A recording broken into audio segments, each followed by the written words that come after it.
friends, welcome back to another video. So today we are going to continue our chapter 2. Basically हम लोग chapter हमारा 2 कर रहे हैं, जिसका फर्स्ट पार्ट ऑलरेडी मैंने पोस्ट कर दिया है, जिसमें हम लोगों ने बेसिक्स देखे थे, कुछ भी इतना कॉम्प्लिकेटेड टॉपिक नहीं देखा था. सो आज का जो वीडियो है हमारे चैप्टर 2 के पार्ट 2 का, जिसमें हम आज डिस्कस करेंगे माइक्रोस्पोरोजेनेसिस के बारे में. One of the most important topic of the chapter, right. So basically अगर हम माइक्रोस्पोरोजेनेसिस को ब्रेक करें तो ये आएगा माइक्रोस्पोर प्लस जेनेसिस. तो मैंने जेनेसिस का आपको बताया है मीनिंग की फॉर्मेशन होता है. तो आपका यहाँ पर कहने का मतलब क्या है कि अगर स्पोर्स का फॉर्मेशन हो रहा है तो उस टॉपिक को या उस प्रोसेस को हम माइक्रोस्पोरोजेनेसिस कहते हैं. ठीक है, तो I think it is clear. Now हम अगर डिटेल की बात करें तो बेसिकली जो माइक्रोस्पोरोजेनेसिस है ये एक प्रोसेस है. कैसा प्रोसेस है? स्पोरोजेनेसिस यानी कि स्पोर फॉर्मेशन का प्रोसेस है. किस चीज़ से बनता है? PMC. What is PMC? The PMC stands for pollen mother cell. तो जो पोलन मदर सेल होती है उससे ये प्रोसीजर में क्या बनता है? माइक्रोस्पोर बनता है. ठीक है, स्पेशल थिंग जो यहाँ पर याद रखनी है इसके बारे में वो ये है कि ये जो डेवलपमेंट होता है वो कहाँ पर होता है? एंथर के अंदर होता है.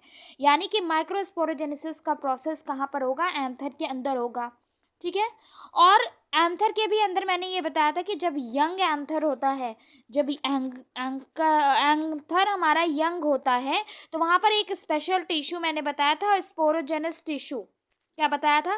सेंटर में एक स्पेशल टिश्यू बताया था जिसको हम कहते हैं स्पोरोजेनस टिश्यू. तो बेसिकली स्पोरोजेनस टिश्यू के अंदर हमारा मियोसिस का प्रोसेस होता है जहाँ पर माइक्रोस्पोर टेट्राइड्स बनते हैं. ठीक है, और हर माइक्रोस्पोर टेट्राइड जो है वो कहाँ से बनेगा? वो आपका माइक्रोस्पोर टेट्राइड बनता है स्पोरोजेनस टिश्यू में मियोसिस की वजह से. उसके बाद क्या होता है कि जो स्पोरोजेनस टिश्यू होती है इसकी ये कैपेसिटी होती है कि ये क्या बना सकता है? टेट्राइड्स बना सकता है. तो जो ये हमारे माइक्रोस्पोर टेट्राइड्स बने हैं इनका पोटेंशियल होता है कि ये पोलन मदर सेल को फॉर्मेशन करते हैं. उसके बाद हमारा एंथर मैच्योर हो जाता है. सो वहाँ से जो पोलन मदर सेल बनी है वहाँ से क्या है कि पोलन ग्रेन्स का फॉर्मेशन होता है. ठीक है, यहाँ पर एक पॉइंट मैंने और दिया हुआ है, उसको ध्यान में रखना है आपको कि when anther gets mature the microspores get detached from each other and developed into pollen grains. तो जो माइक्रोस्पोर्स बनते हैं पोलन मदर सेल से वो क्या होते हैं? मैच्योर एंथर में डिटैच हो जाते हैं और पोलन ग्रेन में डेवलप हो जाते हैं. ठीक है, सो ये टॉपिक मुझे लगता है क्लियर हो गया होगा आप लोगों को. सो अब जो हमारा नेक्स्ट टॉपिक है वो पोलन ग्रेन्स के बारे में है. हमने ये पढ़ा कि भाई पोलन ग्रेन्स बनते हैं. अब हमने ये भी पढ़ा कि एक प्रोसेस होता है जो एंथर के अंदर होता है जहाँ पर पोलन ग्रेन्स बनते हैं. तो अब थोड़ा सा हमें पोलन ग्रेन्स के बारे में भी पता होना चाहिए कि एक्चुअल में पोलन ग्रेन्स क्या होते हैं और उनका स्ट्रक्चर क्या होता है. ठीक है, तो पोलन ग्रेन जो होते हैं वो मेल गैमेट को रिप्रेजेंट करते हैं और स्फेरिकल होते हैं नेचर में. कहने का मतलब है कि एक सर्कुलर फॉर्म में ये होते हैं इस तरीके से, और ये क्या है कि मेल गैमेट को रिप्रेजेंट करते हैं. यहाँ पर जो इम्पोर्टेंट चीज़ है वो ये है कि इनकी 2 लेयर्स होती हैं. एक लेयर जो होती है वो अंदर की होती है जिसको हम इंटाइन कहते हैं और बाहर की लेयर को हम एक्साइन कहते हैं. तो ये जो हमारी बाहर की लेयर है इसे हम क्या कहेंगे? एक्साइन कहेंगे. ठीक है, और ये इनर की ब्लू कलर की लेयर है इसे हम इंटाइन बोलते हैं. ठीक है, तो ये क्लियर रखना है आपको कि कौन सी 2 लेयर्स होती हैं. मैंने इसलिए ज़्यादा कुछ कॉम्प्लिकेटेड नोट्स नहीं बनाए हैं गाइज आपके लिए, जिससे कि आपको वो चीज़ें क्लियर हों जो बेसिक्स है, इम्पॉर्टेंट है. ठीक है, तो इस तरीके से 2 लेयर होती हैं. एक्साइन आउटर लेयर होती है जो कि हार्ड होती है, स्पोरोपोलिन से बनी होती है. क्या याद रखना है? किस चीज़ से बनी होती है? ये टर्म आपको याद रखना है, स्पेशली ये टर्म पूछा जाता है। स्पोरोपोलिन से बनी होती है। ये स्पोरोपोलिन क्या करता है कि एक्सट्रीमली रेजिस्टेंस होता है किसके, हाई टेम्परेचर के अगेंस्ट, एसिडिक कंडीशन के अगेंस्ट या फिर एल्कलाइन कंडीशंस के लिए, ठीक है। और बहुत से एंजाइम्स होते हैं उनसे ये रेजिस्टेंट होता है। तो ये बेसिकली क्या करता है कि पॉलन ग्रेन को प्रोटेक्ट करता है। अगर शॉर्ट फॉर्म में हम बोलें तो ये पॉलन ग्रेन को प्रोटेक्ट करता है, ठीक है। इसी तरीके से जो दूसरी लेयर है इंटाइन, उसके बारे में पढ़े हम लोग। तो ये क्या है कि कंटिन्यूअस थिन लेयर होती है जो कि सेलुलोज और पैक्टिन से बनी होती है नॉर्मली, ठीक है। नॉर्मली हम पढ़ते हैं कि जनरली जो प्लांट के स्ट्रक्चर्स होते हैं वो सेलुलोज और पैक्टिन से बने होते हैं। तो हमारी जो इनर लेयर है वो भी क्या है, सेलुलोज एंड पैक्टिन से बनी हुई है, ठीक है।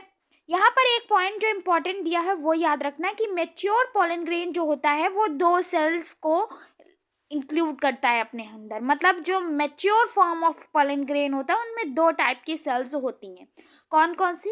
पहली होती है वेजिटेटिव सेल, जो कि एक लार्ज इरेगुलर न्यूक्लियस के साथ होती है, और उसके अंदर क्या होता है, फूड रिजर्व होते हैं, यानी कि स्टोर्ड फॉर्म ऑफ फूड होता है जो कभी की अनफेवरेबल कंडीशन में अगर आपको नीड पड़ जाए तो वो आप यूज़ कर सकते हो, फूड रिजर्व होती है। इसी तरीके से आपके पास एक दूसरी सेल होती है जिसे हम जेनरेटिव सेल कहते हैं, ठीक है। स्मॉल सेल होती है जो कि वेजिटेटिव सेल के साइटोप्लाज्म में फ्लोट करती रहती है।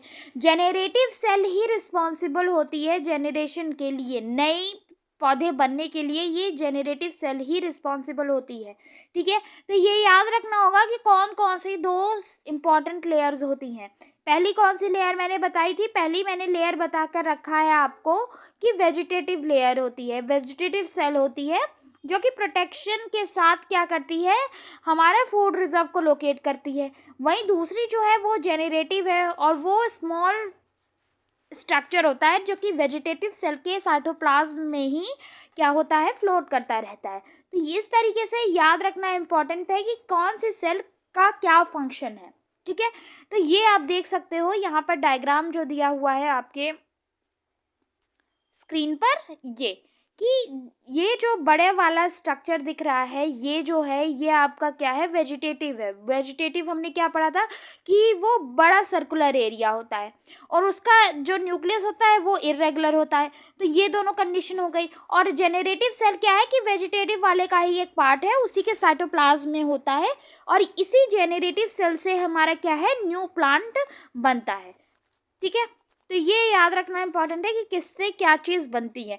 इस वेजिटेटिव सेल में स्टोर्ड फॉर्म ऑफ फूड होता है जो कि पोलन ग्रेन को देता है। जब तक उसकी फेवरेबल कंडीशन नहीं आती है तब तक वो ग्रो नहीं करता है।